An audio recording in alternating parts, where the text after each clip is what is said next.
ইতিমধ্যে রেশন কার্ডকে নিয়ে 5টি ভয়ঙ্কর নিয়ম ঘোষণা করলো কেন্দ্রীয় সরকার, যা আজ রাত থেকেই সারা ভারতবর্ষ জুড়ে জারি হচ্ছে। তো বন্ধুরা, কি ঘোষণা করা হয়েছে আসুন আপনাদেরকে এই ভিডিওতে একদম ডিটেলসে জানিয়ে দিই। দরিদ্র ও অভাবী মানুষকে সাহায্য করার জন্য ভারত সরকার রেশন কার্ডের সিস্টেম মাধ্যমে একটি নতুন সুযোগ নিয়ে এসেছে। তবে নিয়মের মধ্যে পড়ে লাখ লাখ রেশন কার্ড বাতিল হচ্ছে। সংখ্যা করেছে কেন্দ্রীয় সরকার দেশের খাদ্য নিরাপত্তার দিকে নিশ্চিত করার জন্য। এই নিয়মের ফলে একদিকে যেমন কম মূল্যে রেশন সরবরাহ বা বিনামূল্যে খাদ্যশস্য সরবরাহ করা হচ্ছে, তেমনি রেশন কার্ড পেতে কিছু গুরুত্বপূর্ণ শর্ত ও যোগ্যতা রয়েছে, যা আবশ্যিকভাবে পালন করতে হবে। তো বন্ধুরা, কি কি যোগ্যতা রয়েছে ও কি কি নিয়ম জারি করা হয়েছে এবার আপনাদেরকে পরিষ্কারভাবে জানিয়ে দেব। অবশ্যই আপনারা ভিডিওটিকে প্রত্যেকেই প্রথম থেকে শেষ পর্যন্ত মনোযোগ সহকারে দেখতে থাকুন এবং এই চ্যানেলটিতে নতুন হয়ে থাকলে চ্যানেলটিকে সাবস্ক্রাইব করে সঙ্গে থাকুন এরকম নতুন নতুন আপডেট পাওয়ার জন্য। প্রথম নিয়মটা আছে সম্পত্তি সীমা। কোনো একজন ব্যক্তির নামে 100 বর্গমিটারের বেশি সম্পত্তি অর্থাৎ ফ্ল্যাট বা প্লট বা বাড়ি থাকলে তাকে রেশন কার্ড দেওয়া যাবে না। বলছে প্রথম নিয়মটা হচ্ছে সম্পত্তি সীমা। কোনো একজন ব্যক্তির 100 বর্গমিটার বেশি সম্পত্তি অর্থাৎ ফ্ল্যাট বা প্লট বাড়ি থাকলে তাকে রেশন কার্ড দেওয়া যাবে না।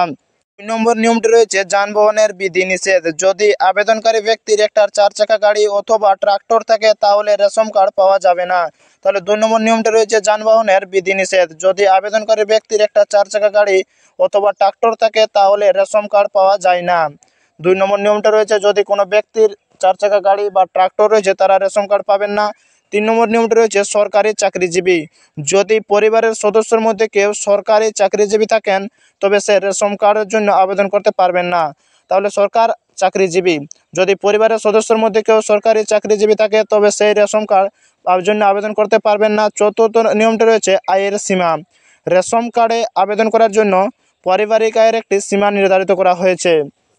তাহলে রেশন কার্ড আবেদন করার জন্য রেশন কার্ডে আবেদনের জন্য পারিবারিক আয়ের একটি সীমা নির্ধারিত করা হয়েছে। সেই আয়ের বেশি হলে তারা এই রেশন কার্ডের জন্য আবেদন করতে পারবেন না।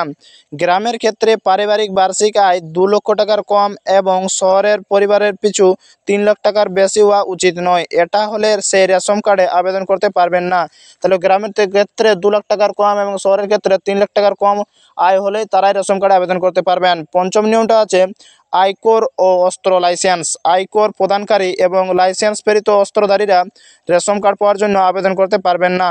তাহলে আয়কর প্রদানকারী বা লাইসেন্স প্রেরিত অস্ত্রধারী রেশন কার্ড পাওয়ার জন্য আবেদন করতে পারবেন না। রেশন কার্ডের মাধ্যমে আসলে দরিদ্র ও অভাবী মানুষকে স্বল্প মূল্যে অথবা বিনামূল্যে খাদ্যদ্রব্য এবং সামাজিক সুযোগ সুবিধা প্রদান করা হয়। তাহলে রেশন কার্ডের মাধ্যমে আসলে দরিদ্র ও অভাবী মানুষকে স্বল্প মাত্রায় বা কম বিনামূল্যে রেশন সরবরাহ করা হয়।